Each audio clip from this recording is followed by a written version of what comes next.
road trip tips, and other surprises. Welcome to Throwing Your Parents Under the Bus podcast.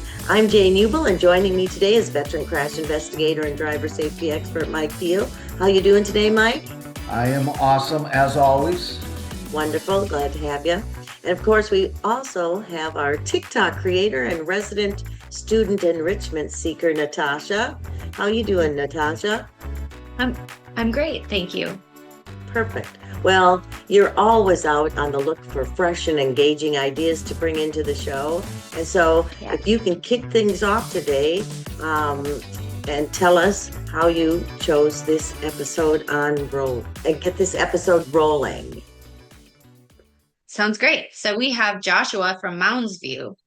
Joshua says, on our road trip, I observed these things. First, some drivers often drift towards one side of their lane and even end up changing lanes without signaling. Cars that were following too closely were more likely to suddenly brake hard.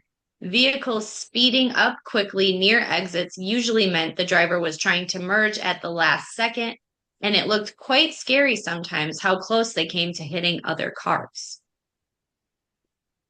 Wow, Joshua. Yeah, nice observation, but welcome to the real world. So, and Joshua, just so you know, I taught in Moundsview at the high school there for driver's ed for 38 years. Welcome. Yeah, it's good to hear somebody from Moundsview.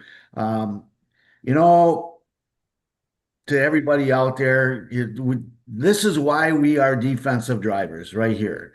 The drifting car, when it drifts in front of you, when you're coming up beside it, like on a multi-lane freeway, and it starts to drift over, you can see that before you get to it. And the last thing you want to do is get beside a car that's drifting all over the place. So if you have 3 lanes, better off moving the farthest away from that car you can. And I would accelerate a little bit to quickly get by it. Now, that doesn't mean floor it from 60 to 90 to get by it, but you can give it a little bit more gas to get by it. If you're only going a couple miles over the speed limit, nobody's going to bother you, probably. And chances are that car's not paying attention. Usually the car that's drifting and the car that's going too slow on the freeway, they do have their face in their phone. Almost always. When you see a car that's going so slow in traffic and people are going around it, and as you go by that car, you can just see that they're not paying attention. They're doing something on the phone, looking at the phone, or they're just an afraid driver. So the drifting part, you know what? We need to pay attention to that. The changing lanes, people do not use signals, especially when they're in a hurry. And the changing of the lane just goes to the acceleration to merge to get off the freeway because they didn't want to wait behind the right lane cars. So they dart off over into the left lane. They accelerate 15, 20 miles faster than they should be going, and then they shoot across and get into those lanes. Once again, we teach in the curriculum, if it's moving, it can affect you. All right. When that car is moving, if something's moving, coming and you're around it, you need to always be paying attention. And that's why you leave your gaps, because when they cut you off like that, you are ready for them as they go by. And you can usually see that coming up. The tailgating is one thing we can't ever change. I hate it. I don't like to see a windshield in my rear view window. And that means when you see the windshield and not the bumper of the car, they're pretty dang close to you. If it's a multiple lane, change lanes. If you're on a 2-way street where you can't change lanes, I don't want to say slow down and let them go around you. Sometimes I will put my right blinker on, and if I have a wide enough shoulder that is blacktop, remember we talk about blacktop shoulders, dirt shoulders. And if it's a blacktop shoulder wide enough, because most of those blacktop shoulders on major roads are at least 8 feet wide. Okay, your car is not 8 feet wide. A semi is 8 foot 6 inches wide if it doesn't carry a wide load. So that blacktop shoulder is room for you to move over and let that car go pass. Once that car's past you, guess what? The problem if you leave them behind you, you're focusing on behind you because you don't like this car behind you. You don't. You're wondering why is this person on my tailgating me on my rear end. I like to just get rid of them. Put my blinker on. I don't stop. Put my blinker on. Let up on my gas. Slow down 5 miles an hour. They actually will go around you and wave. Now we did a podcast, I believe, last year, a similar situation. Now, if you are the lead car and there's about 12 or 15 or 20 cars behind you, then maybe you're the one that's not going the speed limit. People shouldn't have to brake for you. If you're doing the speed limit, then you're doing what's right. But if you're going 5, 10 miles under the speed limit and now people are tailgating you, they're sending a message to you saying, you know what? You need to either get out of the way or quit driving because all those other 12 people behind them are not happy either. I know, especially for the new driver, Joshua, um, it gets a little intimidating. And that is why, if you don't have, and you're a new driver, and you don't have a student driver sign on the back of the car, put one there. Not that you're going to get a lot of respect, but you're going to get a little bit. At least somebody knows why you're making the mistakes you're making.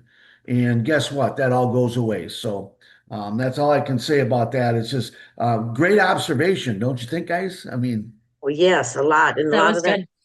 good. Mhm. because he And all actually, those things I recognized on my trip to Tampa the other day. yes, yeah, you don't have to You go know? far not to see it. That's for sure. No, exactly. So that was very good. And Natasha, I think you have a second part that because Joshua had another great observation as well. Yes. So he also says, fun fact, I've already looked over a portion of our car's driver manual since one time I was very bored in the car and had nothing to do. So I decided to read parts of the manual since I had forgotten to bring a book.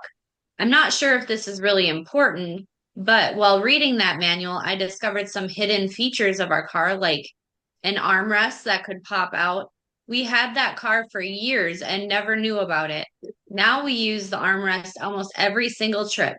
I'm not sure if I'm supposed to email for this one since it doesn't say so at the bottom, but I will just in case. Wow, that just pops out. I got, Mom, guess what? We got an armrest. It's a new car.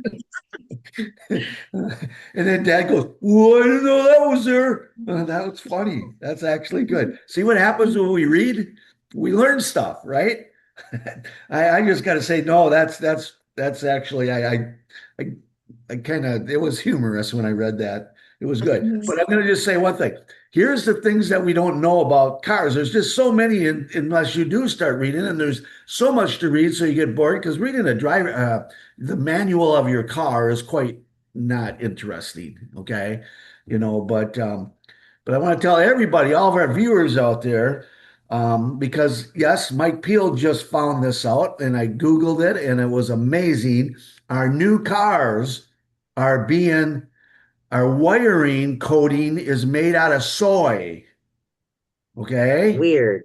Soy. So we're starting to get mice, rats, chipmunks that are starting to chew on wires. If your car sits, because this is happening down where Jane and I are right now, and you too, Natasha. People are finding rats that have eaten up their wiring. They have eaten up actually, I have a neighbor that just ate up the reservoir for the water, $1,200, but the car was sitting. So if you have a car that sits and you are in an area where there's mice and chipmunks, and they suggest moving your car, because if that car sits in one spot too long, it becomes a home. Rodents are always looking for a home. And if you just lift the hood, you will know if they're messing with your car if you just look for their little droppings.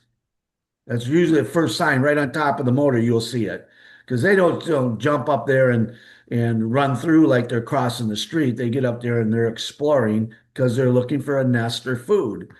So I thought it was kind of weird that wiring made out of soy meal, Food. and now we're attracted. But if you Google that, you'll see your car is probably one of the ones. It's a pretty big list. So anyway, there you go. Wow. Okay, I'm going to ask you this. What do you mean by sitting? For a day or a week or what do you think?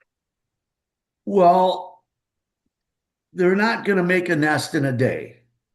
Okay. But if the car is sitting, I don't know. I mean, I've had a car sit for 2, 3 weeks and I haven't had that problem.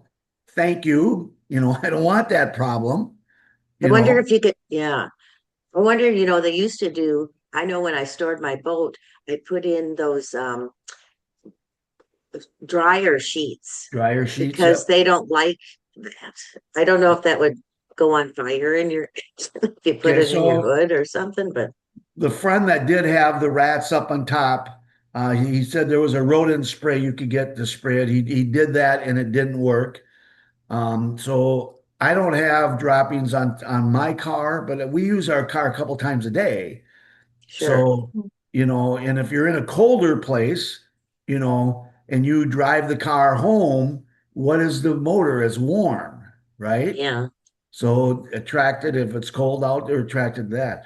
But the dryer sheets I like because we've done that before too. But you got to put them inside underneath that hood. You have to attach it because the last thing you want is that dryer sheet to start blowing around by your motor where your right. fans are going around, you Right. know. But there is Yeah, there would be places where you could zip tie it, the little tiny zip tie to the back of the motor, and you don't want it sitting on anything that it could catch fire because your right. motor does get hot, you Yes, know. Up on, I don't know. I think that would be the thing over on the by the reservoir of the windshield washer fluid. There's places you sure. could find, the piston that lifts up the hood, Hmm. the two pistons that hold it up. You could certainly wrap stuff around there and, put some kind of zip tie there. So you could find places for them. And that's a great suggestion, Jane. I might try that. Yes. Well, when you were saying that about it, I just remember that was a tip for me when I stored my Yeah. boat. So I'm like, I don't really want a rat in my cookies. No. So No. I thought I'd ask you that. So anyway, Right. that was great. And there's actually a little packets that when we store our pontoon, it's a little packet the size of I don't know, it's not very big. That you can get them right at Menards. My wife brought them home once and said, "What do you think about these?" And they have a kind of like an overbearing cedar smell. And it's just, and it is little wood things that have been soaked in stuff that deters rodents. So we always do that in our boat also. So anyway, All right. Well, spring and summer's on its way, so that's a good idea for boaters to find something like that too. All right. Well, with that said, Mike, thank you. And of course, we want to thank Joshua from Moundsview for his enrichment observations today. And you can catch every episode on our YouTube channel, which is Drive Safe Ride Safe 1, which is the number, not the name. And you can hit subscribe and it's free, and you'll be the first to know when a new episode drops. And of course, we thank you so much for listening and learning, and we hope that you spread the word to friends and family as well. And if you've got a question or a story or a topic that you want to tackle, email us at drivesaferidesafe@gmail.com. We actually do read them, and your message might just spark our next episode. I'm Jane Ubel, and this has been Throwing Your Parents Under the Bus. And remember to drive safe. Ride safe. .com. Bye, everyone. Bye.